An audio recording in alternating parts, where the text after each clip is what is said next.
they're always doing a theme special of the month. You know, you'll always notice LTO. there's, what do you call them? LTO. An LTO. Limited time offer. So there's always an LTO. No one can stop you but you. That was our foundation. Then we launched All But Stink. And before you know it, we started coming into other topics and other books. Comedians make money. They don't share any content, but they entertain people. So you can be a professional speaker and not even have that much content and still do a good job because people love performing.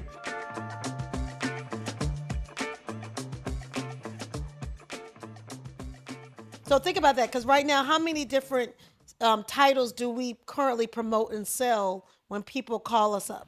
Well, we normally try not to rotate more than 4. Okay, 4 is a good number. Four is the max number. Okay. You know, our mentor, Keith Harrell, only had one. You know, he had one message: attitude is everything. He rocked and, that. He rocked it. He was doing like 140 dates a year, and he was the man. And his book was titled that. Yeah. So, you know, the truth is sometimes you can do too much. Yeah. And can you be an expert on 7 different topics? No, you can't. And the truth is, if you could be the expert on one topic, that's plenty. You know, you look at Stephen Covey in 7 Habits. He had other topics, obviously, but 7 Habits was his bell cow. You know, I tell people all the time, man, McDonald's was built on the Big Mac. Now you can go in there and buy anything, you know, and I don't even know how many Big Macs they sell. But back in the day, McDonald's was built on the Big Mac. That was their signature sandwich. So as a speaker, you want to have a signature story. You want to have a signature cliche. You want to have some signature content, but after you get some signature content, you still have to develop other content. And you want people to come to your website and to your little store and buy all your stuff. But in many cases, it can be the foundation is one thing. Like one thing you kind of shared that just went viral and people love it. And then you use that as a foundation and build off of that. No one can stop you but you.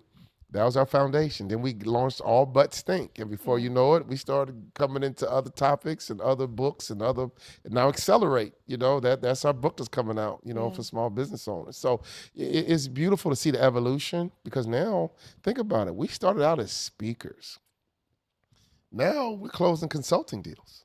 We're closing consulting packages, working with clients for years. Yeah. You know, which is really a testament to us growing and really learning how the business world revolves and how we can help solve problems. So I'm proud of us just to evolve from being motivational speakers now to being executive business coaches and true business consultants.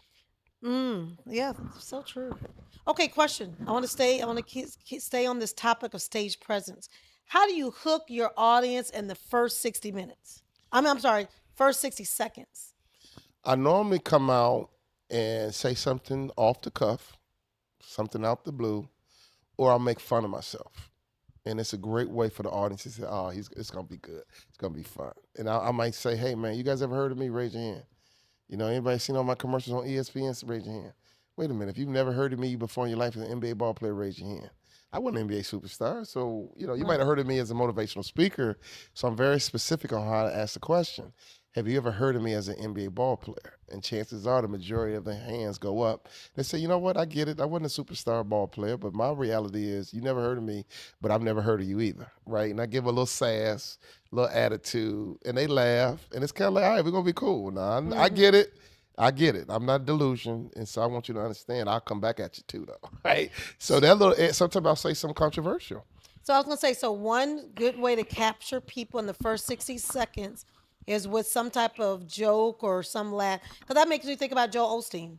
Joel Osteen always has a joke. He always starts off with that. So it's kind of diffuse any type of feeling, but it kind of gets you going. So you try to make people laugh. Laugh or right say away. something radical or something. So give an example when you say something radical. Oh, I should say, you know what? I'm rough around the edges. I'm a ball player trying to figure out corporate America, and you know, I learned corporate culture is a big word that everybody uses in companies, and so everyone has a culture. So I'm looking at your beautiful faces, and I didn't know what your culture was until I saw all your wonderful faces.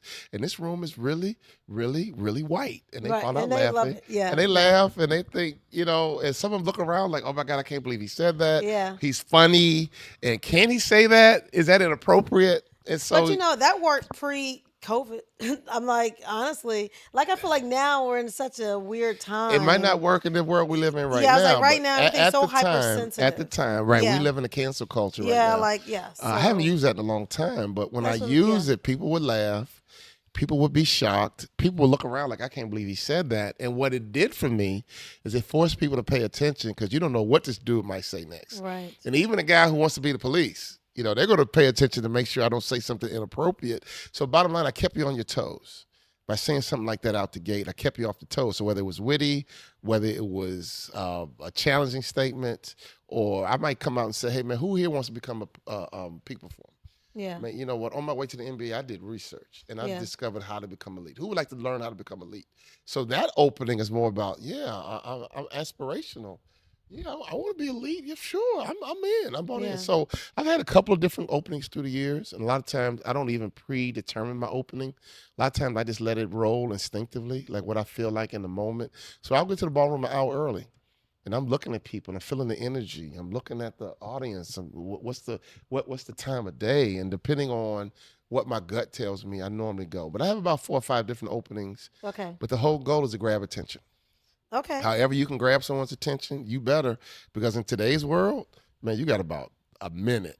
If a speaker does not grab that audience in a minute, it's going to be painful for that audience and for the speaker for the next 60 minutes when a minute they've decided to tune you out and check out. Now, opening and grabbing my audience, my goal is to go in and grab that audience, and I do not let you go until I'm done.